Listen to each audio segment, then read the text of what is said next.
In this episode, we'll be talking about the County of Boulogne after it had been split from the inheritance of Baldwin II to his second son, Adelolf. But before we do that, we have to talk about a bit of context about the County of Boulogne itself. As I said the last time, there was a count already there called Erkinger, and after Ralph had attacked him, he took the control of that county. He allowed him to come back only if he swore fealty to Odo, but he was never actually really in charge anymore.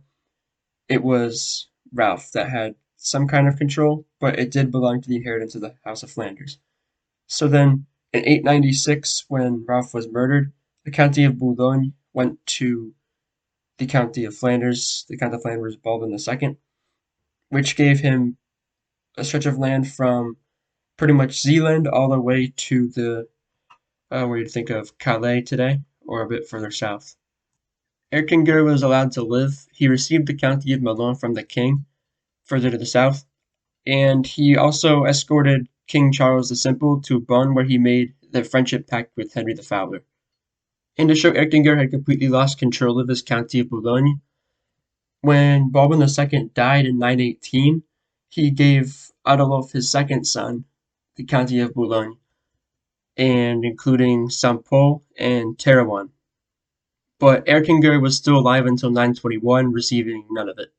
In addition to being the Count of Boulogne, Saint-Pol, and Terouanne, he was also given the lay abbacy of Saint-Omer and Saint-Bertin.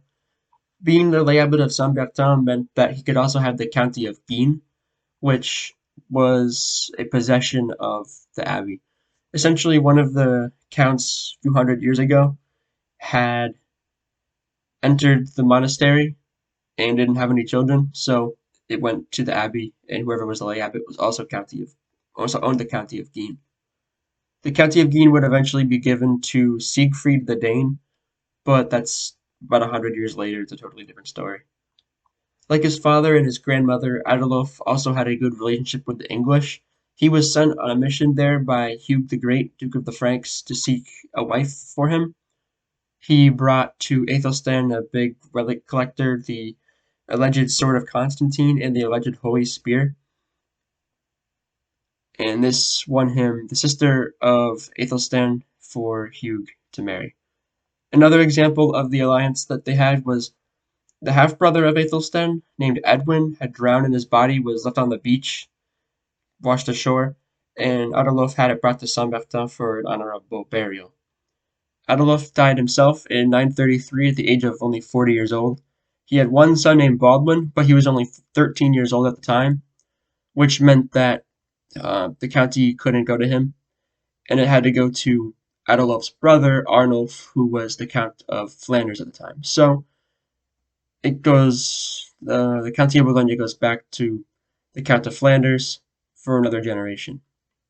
I had said that this story would now be about the Count of Boulogne, but we have to make one last stop in Flanders because Arnulf was now the Count of Boulogne in his own right, and after his death was when it would be split and it would finally be separated from Flanders permanently until maybe the Burgundians about 400 to 500 years after the fact. Arnulf would split it. He would actually give the county back to his nephew, but we have to talk about Arnulf first. So, while his younger brother had become the Count of Boulogne in 918 after their father's death, Arnulf I became the Count of Flanders. And he did call himself Count. This is the first time the Margrave of Flanders called himself the Count of Flanders by the grace of God. And he stayed at Bruges, which was the capital at this point. The western lands during his reign in Flanders and Boulogne were in turmoil because of the Normans.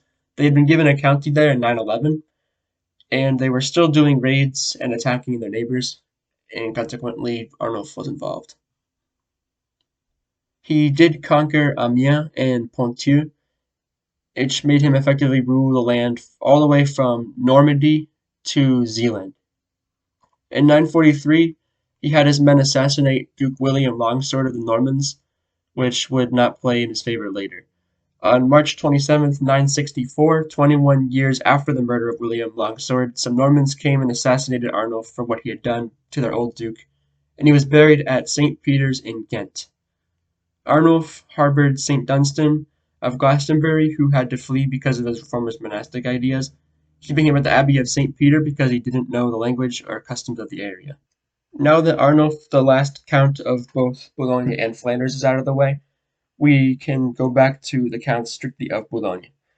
When he had split his inheritance, Arnulf I gave the County of Flanders to his own son, and he let the son of Adelolf reign in Boulogne, but he was not as an independent count, he was as a fief of the Count of Flanders for now. Arnulf II, we don't have much information about him, but he sort of worked towards the independence of his county, and he died in 972, where his son Arnulf III succeeded him. And not much is really known about Arnulf III either. He ruled between 972 and 990, and he had three sons. The first was Baldwin II, who became the Count of Boulogne after his father. Another received the lordship of Ternois, leaving the vast majority of the land to his older brother.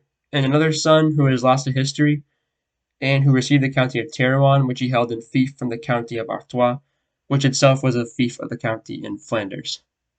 The Count of Guienne, at this point, was now assumed by Siegfried the Dane, who didn't actually call himself the Count, but his descendants would be the Counts of Guienne, because it had been the fief of Saint-Bertin. Baldwin II of Boulogne is sort of the final archaic Count of Boulogne that we don't know much about.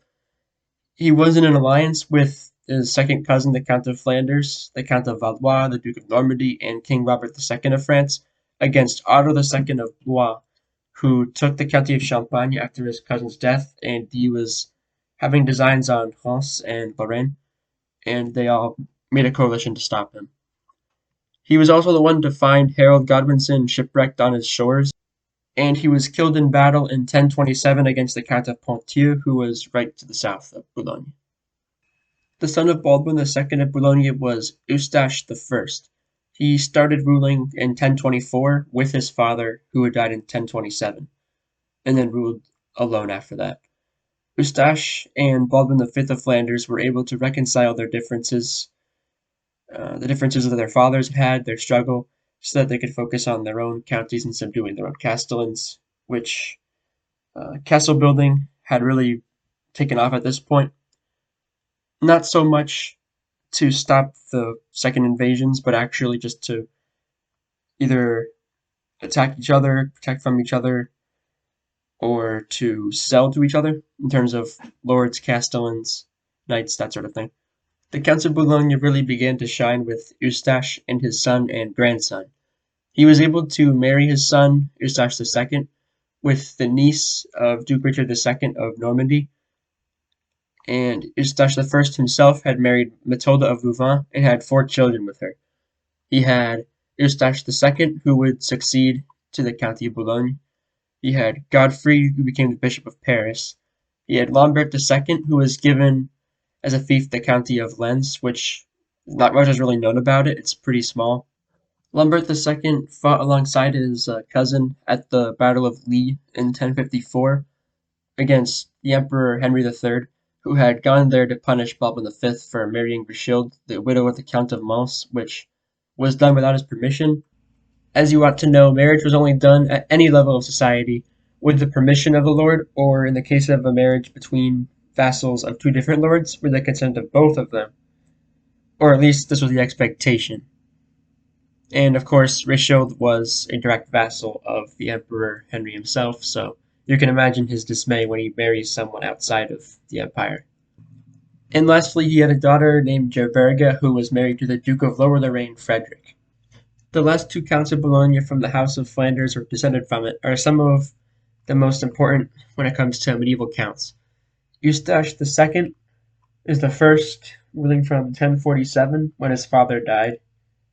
Like I said, he had married the niece of Richard of Normandy, but she died early on, so he remarried the daughter of Duke Godfrey III, named Blessed Ida of Lorraine. Ironically, Blessed Ida was excommunicated along with her husband Eustache for having married within the prohibited 7 degrees of consanguinity, but this never put an end to their marriage. He helped his father-in-law, the Duke of Lotharingia, fight Emperor Henry III, but they were defeated. Like some of his ancestors, Eustache was in cahoots with the English kings, Edward the Confessor gave him, in 1051, a castle in Dover belonging to Godwin, Edward's father-in-law, but the people there rioted against this. Godwin wouldn't punish the people for what they had done, which caused some bitterness between Edward and Godwin.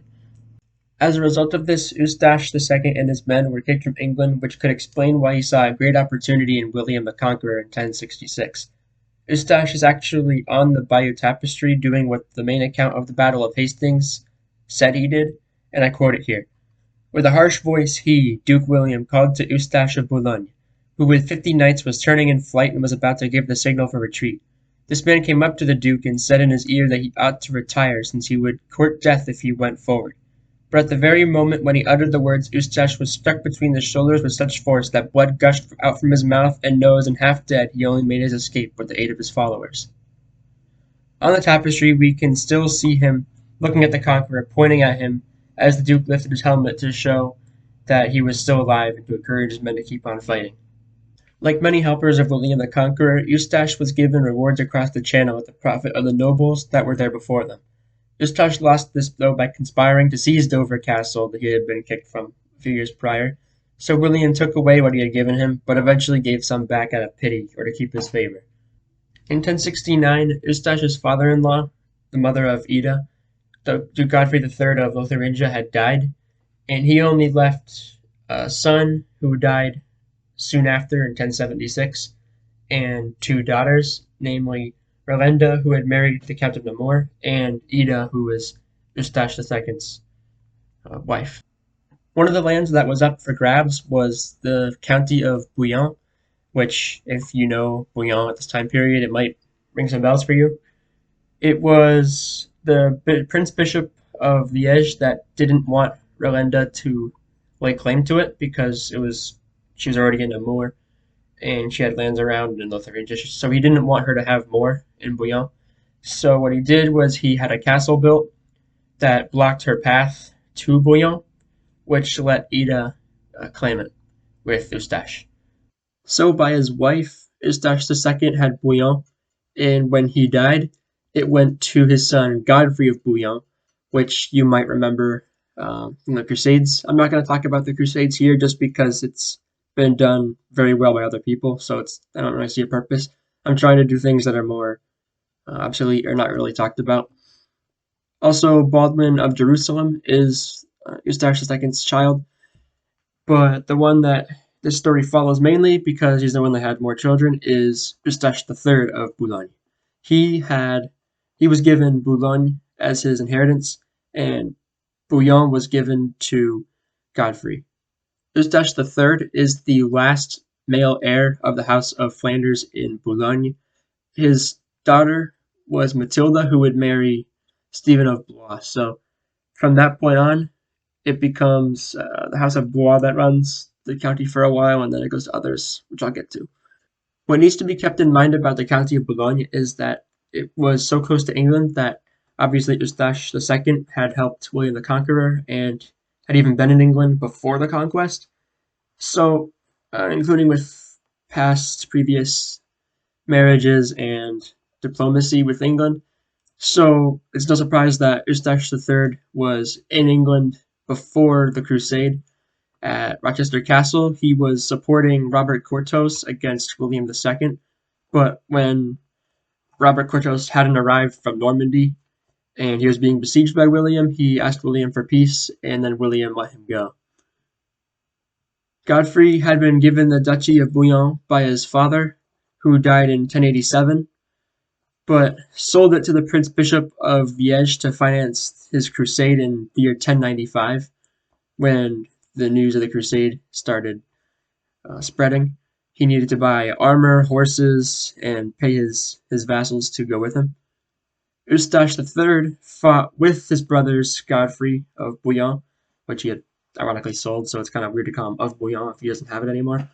And Baldwin I, he fought with them all the way to Jerusalem and to even Ascalon, and then he went home to take care of his own county because Baldwin didn't have land there, and Godfrey had sold his, but Eustache still had to come back.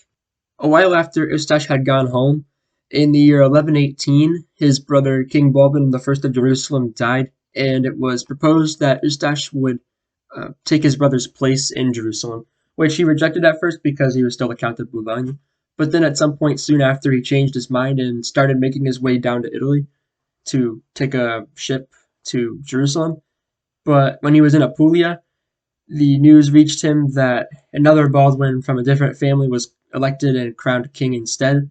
And so Eustache just had to turn around and go home. And he went home to Boulogne, went to Rumilly, a town there, founded a Cluniac monastery, and became a monk shortly before his death, and he died in 1125.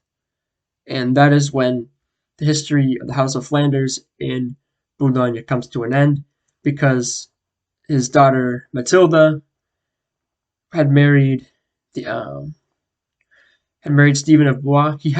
She had initially married Emperor Henry V, but ultimately he died, and so she had to go home in 1105. And it was in 1105 that she married Stephen of Blois, and with that, the County of Boulogne and the English possessions of Eustache III went to Matilda, who held them, and of course Stephen of Blois, who held them through the right of his wife, so to speak, because she still owned the lands, but him being married to her gave him sort of like de facto rule there. And that's the end of the House of Flanders in Boulogne. I'll probably try to continue the history of Boulogne at some point, but the House of Flanders comes first, I think. So it'll be a while, but stay tuned, I guess, in a few months for the next bit about Boulogne's history. And I guess that's it. Goodbye.